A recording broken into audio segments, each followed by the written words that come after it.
We have an attempted assassination on an ex-president. I really see something that said, take a look at what happened.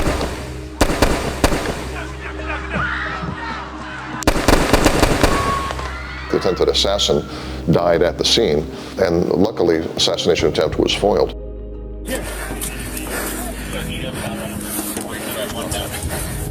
They were intended to prevent his election in order to save our democracy in the eyes of the idiot who did that. Man gets shot and survives, okay, you become pretty popular. Of course, Donald Trump is a known quantity in terms of having a larger-than-life personal reputation. There are many, many people who fervently and enthusiastically embrace him and think he is the only one that can take the country in the right direction. In some ways, I would say that he's an embarrassment to the United States. Is that a good thing or a bad thing? I won't tell you. It could be a good thing for some people, because it undermines the United States policies, which those that are actually inimical to the world. And there's perhaps an equal number who fervently believe he's the worst thing for the country. Donald Trump has gotten to where he's gotten by being very divisive and appealing to identity politics of white resentment. Christians, get out and vote just this time. Christian concern about Christian fundamentalist biblical values and appealing to rural constituencies. But you can hear apocalyptic language on both sides. You can hear Republicans who say if Kamala Harris is elected, that's it, we don't have a country anymore. You hear people say if Trump comes in, that's it, he's a fascist and we're going to be in effect. And polarizing not just amongst people, but families. Like families have been ruined, families have been destroyed, and 13, 14, 15 years old and their parents kicked them out of the house because they're thinking differently than their parents. It's not good for a country to be as divided as the United States currently is. Now, we know that Donald Trump is a divider. So Trump's definitely a threat to democracy. He already tried to end it once, and that's not an exaggeration. He literally said we should terminate all the rules, regulations, and articles in the Constitution. So if you say we should terminate the Constitution, you're obviously a threat to democracy. If Trump wins, we'll definitely be moving to Australia. G'day, Australia, coming home.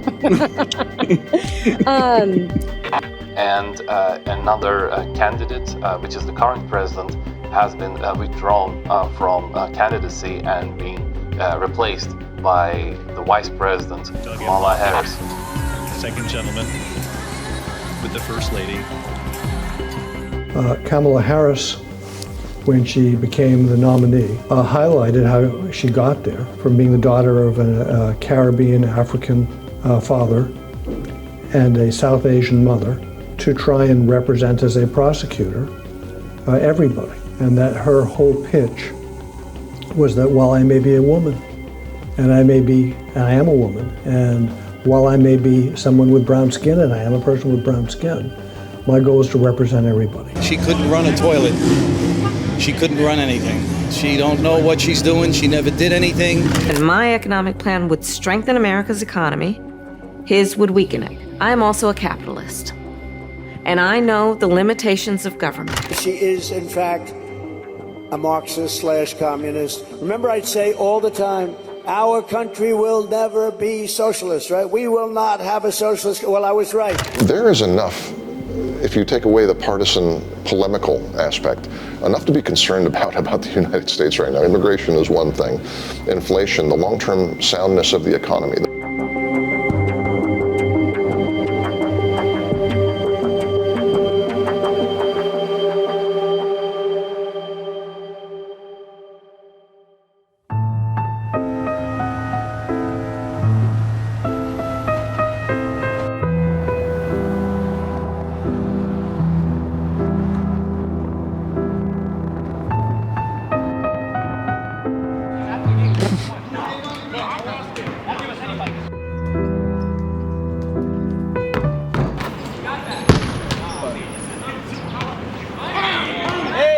On top of that, people are struggling to pay their rent. People are struggling to actually live. And a lot of people don't know how they're going to pay rent this month, or if they're going to have to decide between electricity and rent. I'm a congressional candidate now, running in this district, in the poorest congressional district in the country. Some parts of the Bronx, you go to them and you see people, they're laying down, and you don't know if they're dead or if they're just really high, or you don't know what is the case with people here in the Bronx that are just nodding out like that in the streets. It's horrible. Stop the drugs here. Stop the drugs, which is the main freaking problem. Yeah. Why doesn't anyone address that fucking issue? Stop the drug dealers on the corners that have been doing it for fucking decades since I've been here. Stop that, and then you say you've done something. The democratic system in the United States is shambolic, it's embarrassing, and it's an affront to the basic principle of democratic responsiveness. You don't need to be trained as a political scientist to understand that this country's system of democracy is extremely unequal. But then you also have some of the richest zip codes, like you go up to Riverdale. It's a very rich area in the Bronx. And it's also in the same borough. You know that you have the poorest congressional district in the country, and you also have a very rich town as well. And or you have Manhattan as well, where some of these some of these like condos, some of these rents are extremely expensive and have been made expensive for reasons to kick the poor people out, and kind of turn it into a banker's paradise. And New York has become this way because of the fact that we don't have a productive economy anymore. You've got people who are really, really struggling. There is so much wealth in the world and so much wealth in the United States that if you could free it up to meet everybody's basic needs, you could produce societies that people were really happy about living in.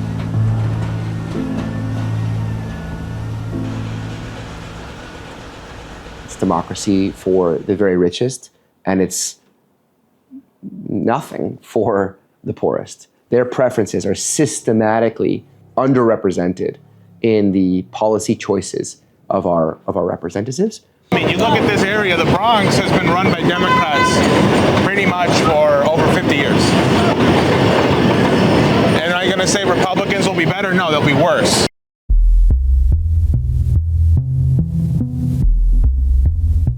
My name is Vish Burra.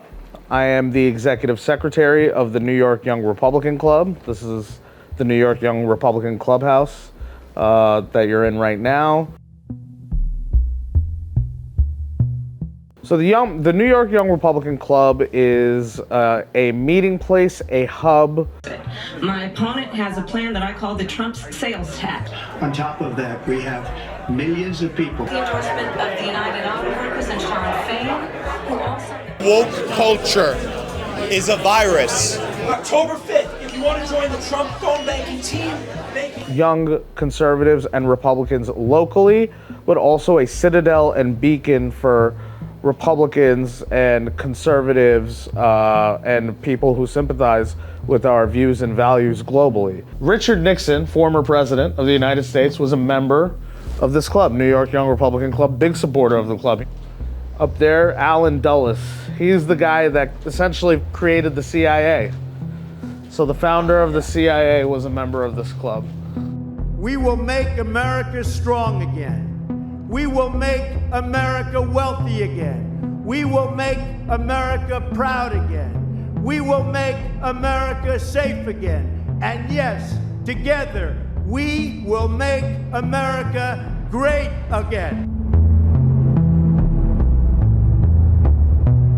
MAGA means we're great. We are the best country in the world. You know, having that pride in your country, I think is very important. So there's three pillars that the MAGA value set, or the MAGA priorities stand on. The first and foremost priority is controlling, limiting immigration, mass immigration, and illegal immigration. So that is the very, very first step. This is the priority. This has always been the priority. MAGA means restoring the American dream, because the American dream is dead in this country. The biggest challenge for this country is the weaponized system of justice, as well as the open border, those two things, and they go hand in hand, because an open border aids and abets our administrative state, the Democratic Party. That's not a system that's sustainable. We've always had some illegal immigration, but the numbers that we've seen the last 4 years are on a level that most Americans cannot comprehend. You have a town in Ohio, 40,000, and you have 20,000 people who are not Americans. You can call them Americans or newcomers, or call them whatever you want. At the end of the day, they were not brought up here. What they have done to our country by allowing these millions and millions of people to come into our country. Have you been to our southern border? No. It's open. It's open.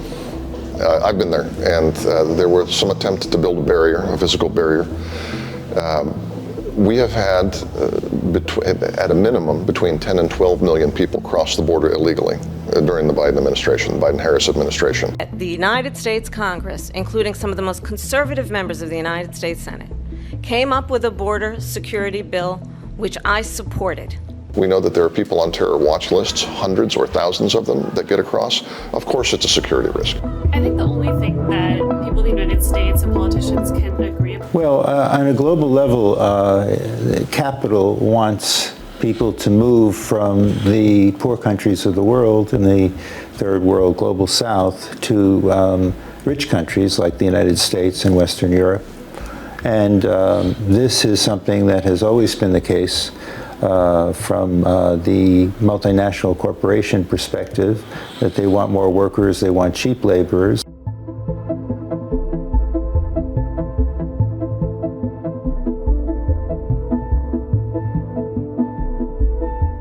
J.D. Vance even said the housing prices in America are going up because of the immigrants. But the immigrants are coming here without any money. The guys crossing the border, they're not even taking a plane. Sometimes people take planes, overstay their visas, that's different. But the ones crossing the border from Mexico have $0. What, they went and bought $1 million house and drove up your housing prices? How could they? They don't have any money. Migration is the bogeyman that will be used by politicians, whether they are liberals or conservatives.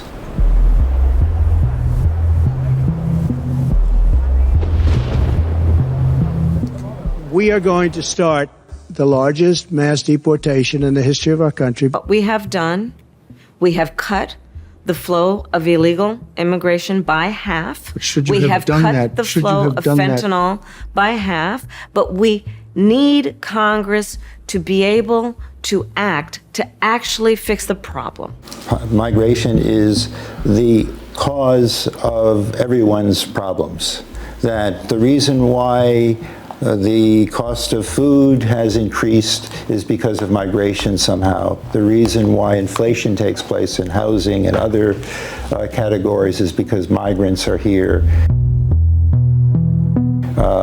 They have these false ideas that migrants are somehow taking away services or are living off the system, when in fact the data shows that migrants actually contribute to the economy.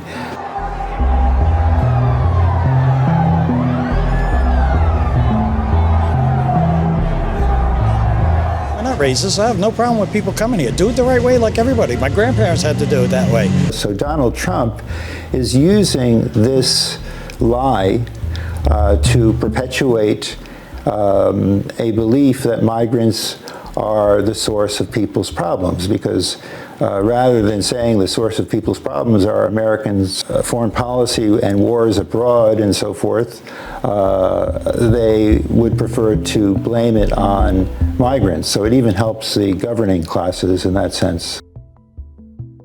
In Springfield, they're eating the dogs, the people that came in. They're eating the cats. They're eating the pets of the people that live there. This is a disaster.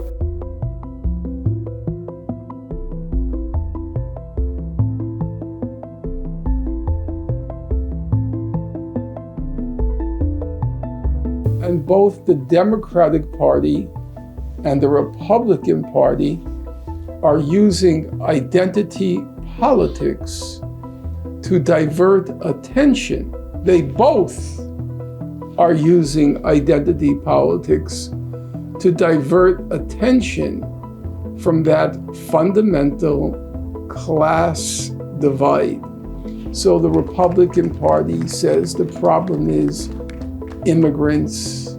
So the Republican Party is using white identity politics to try to divert attention from this huge class divide in our country. That's why we defend free speech and advocate for political prisoners and condemn the persecution of women or religious minorities or people who are lesbian, gay, bisexual, or transgender.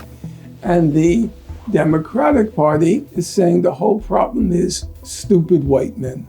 That's the problem. The problem is these stupid white losers who have congregated around Donald Trump.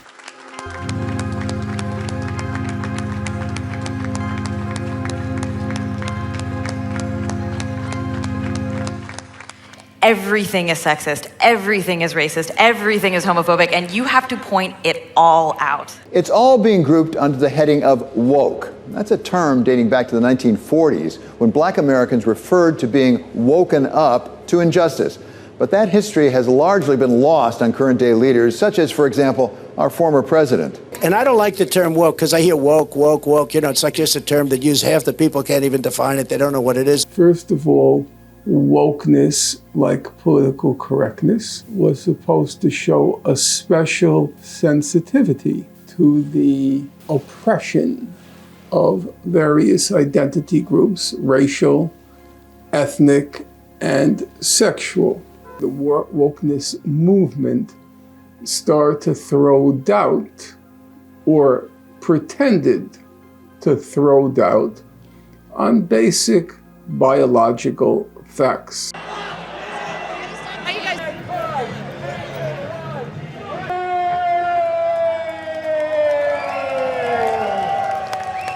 What we understand from biology, for example, there are males and females. So I know a gay dad in Florida, and he had to take out pictures, or they took out the pictures for him from the yearbook, where he was posing with his children, and there was a pride flag in the background. Now that's their home. He adopted those kids and he's raised them. He's now a single dad and he's an incredible dad. But the state of Florida says you're not equal. I don't want to see your rainbow flag. I don't want to know that you're gay. I don't care what Hollywood says. I don't care what big corporations say. Here I stand. I'm not backing down. And if I find out that you're gay, I might punish the teacher for allowing it. And they could fine teachers up to $10,000 for treating gay people as equals to straight people.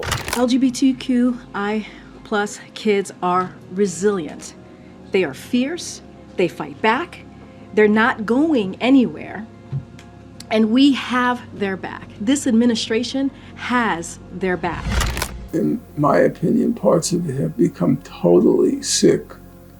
The whole thing with the puberty blockers, you look at what the science says. Or there's been so many studies done of it, and then you have to look at what the science says.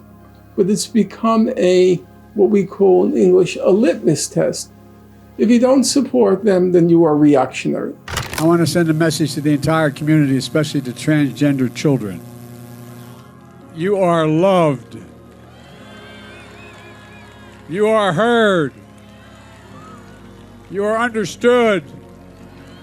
And you belong.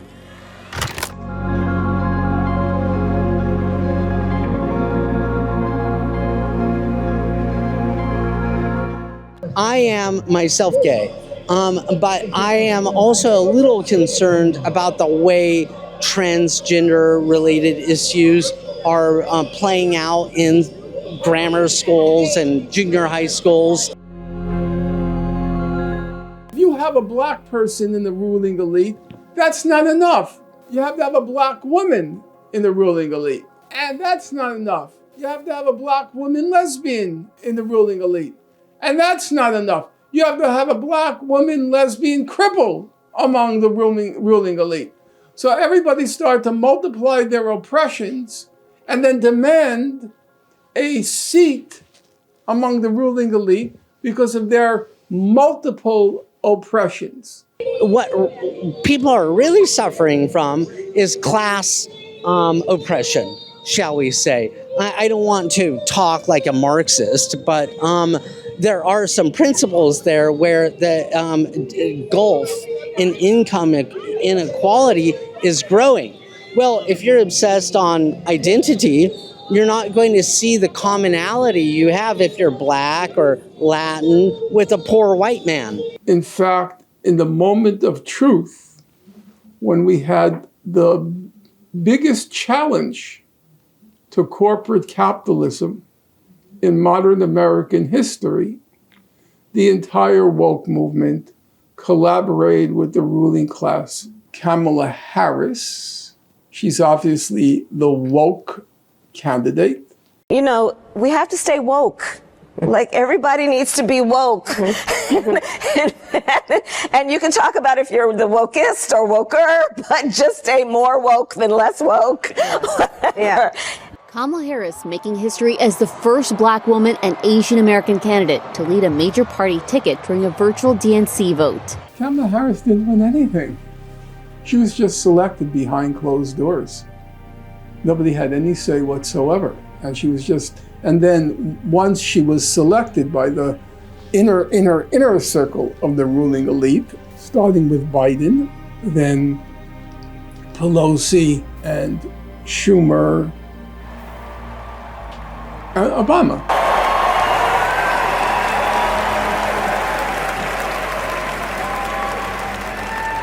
Democracy works, America. They keep saying, he's a threat to democracy. I'm saying, what the hell did I do for democracy? Last week, I took a bullet for democracy. What did I do against democracy? So we don't really live in a democracy here. It's a very common refrain, but I think it's worth repeating. We live in a plutocratic system where you can look at the data, our policy choices correspond to the interests of a very specific sector and not to the vast majority of people in this country. Three people in the United States, like you and you, control more wealth than 50% of our country. Take anyone that you like, doesn't matter. That's just a staggering figure. 3 people who are standing in front of me control more wealth than half our country. That's the main source of the polarization. I think the United States in many ways is undemocratic.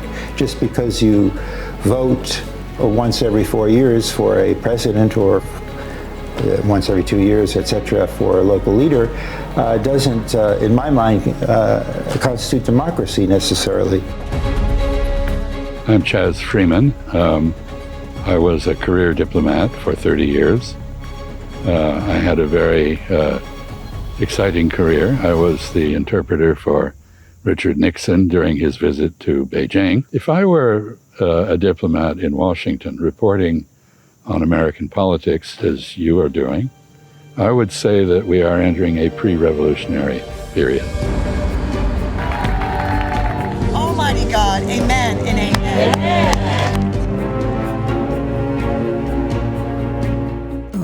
Nothing really works here anymore. It doesn't. It's a combination of dysfunctional, nothing gets done, and so corrupt. In this country, we legalized corruption. We made it legal. We said money is speech, and any politician should be able to receive any amount of money from any actor they want. Okay, so it's no longer corruption. They're campaign contributions. But what do you call this? What do you call it when a corporation makes you a deal as a candidate and you get to office and you serve their interests? If you're elected to office to the House of Representatives in the United States, you have your hand out for contributions. $30,000 a week in order to be able to run for office again. And this means that anyone with money can buy your loyalty. The price is not all that high. Most people can be bought off for a relatively small sum. And even if it's a large sum they want, the ruling elites are so rich now. $50 million here, $100 million there. They could buy off anyone. And so corruption is endemic. And the public understands that, which is why they hold the Congress in such very low esteem. The politicians in Washington love corruption. So I dislike them way more than I dislike the Republican voters. So those guys say, both Republican and Democratic politicians go, give me the donor money. Give it to me in billions of dollars. I'll do whatever the donors say. On many issues, they are exactly the same. So there is not the choice that there should be. So in effect, we have a duopoly, a two-party autocratic system, if you will, in which the choices are very limited, and the voters are not happy about this. As part of our additional tax cuts, we will end all taxes on overtime. You know what that means? So all of American media is a lie. They pretend that these guys are having debates and they're having discussions. Oh, what do you think about taxes? Oh, you think they should be lower for rich people too? Oh my God, me too. And then someone will pretend, oh no, don't do it, guys. Oh golly gee, they did it. It's all a theater. It's very, very poor theater, right? So it's a bunch of loser actors who are basically waiters and waitresses for the rich, and they serve them. So I have no respect for them. You see, in a sense, the corruption of both parties. I mean, these people, in my opinion, are traitors to the nation, not to the party, because the founding of the United States was against colonialism. And therefore, our purpose was to demonstrate that the people can be trusted to govern themselves. And what you see every step of the way is that they are saying, no, you cannot trust the people to govern themselves. Well, you know, a lot of people like to refer to the deep state in a way that is conspiratorial, and I would say that is not true, that there is a deep state that operates. We have to control the media, we have to control the debate, and we have to make sure that people are kept stupid so they don't know what's going on. And I think, so you have this kind of alliance of the people who really would rather have a dictatorship or some kind of, I don't know, non-election, who are coming together. I would say that the deep state embodies the establishment of the United States. When you mention the people who were neocons, they are the deep state. Deep state are actual people and organizations and institutions of the U.S. government that operate on different levels to ensure that disinformation is provided and advanced where people do not have an idea of what is actually going on. Well, it's very influential, and I would remind you that when President Eisenhower coined that phrase, he said the military-industrial congressional complex.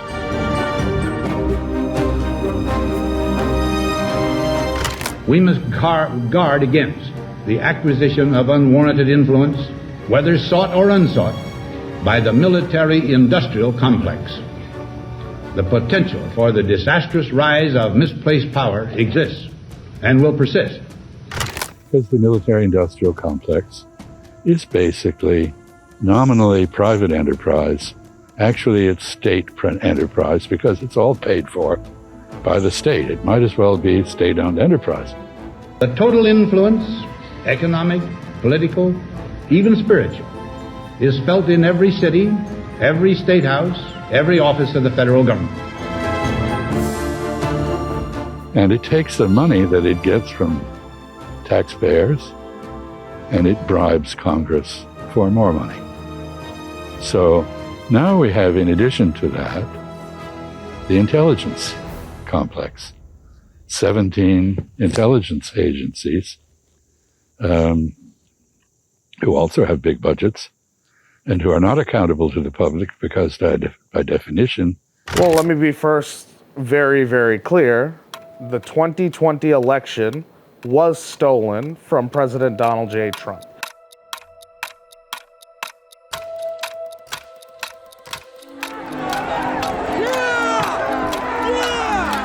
We're going to see more of what we saw in 2020. To the extent that we have a similar, like the January 6th activity, I don't know. Obviously, they set up some higher walls this time.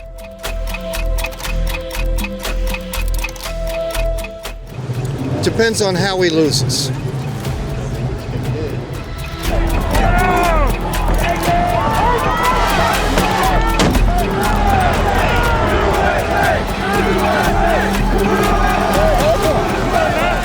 Most elections going forward are going to be 50-50, 51-49, 53-47, right? This is what it's going to go mostly. Unless it's some kind of big 56-57 win on either side, nobody's going to believe the election. So that is a very, very deep, difficult problem that we have to solve. So that's, we need a decisive victory. That's the only way we can begin to restore faith in the electoral system. Whether it manifests into something, more violent or long-term, I don't really know. So, but I'm sure we'll have a very similar reaction to last time. Fuck these Democrats! So, we need the Democrats to first lose twice possibly, break it up, where they go back to being a regional party. Remember, we had a civil war in the 1860s. The United States system of government and our polity writ large has been described as an invitation to struggle. Struggle is what we do. And in those situations, and when nobody starts trusting the results either way, civil war.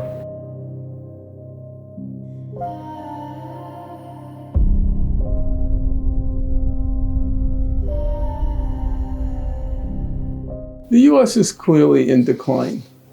About that, I don't think there can be any doubt. Exactly where along the decline it is, I can't say. Here is the peak, let's say the 1960s, up until roughly 1976, up until the Carter years. So this is the peak. It's a parabola.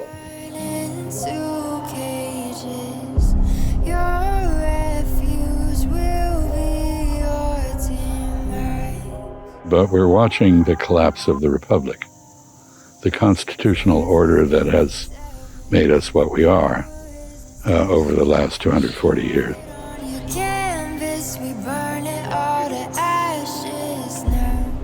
Is it here on decline? Is it here on decline? I can't say, but the fact that the U.S. is on decline or in decline, I don't think is open to serious question. You could see it.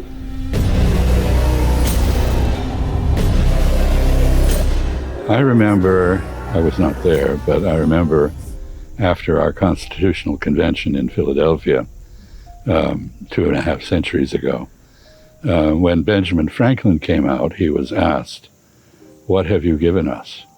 And he said, "A republic, if you can keep it." I think we are losing it. Yeah, you've been dancing with the devil.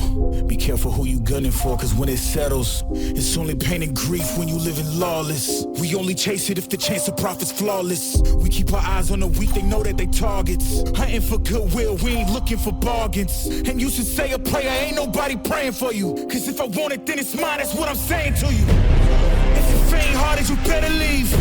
You try and cross me, then you dead to me.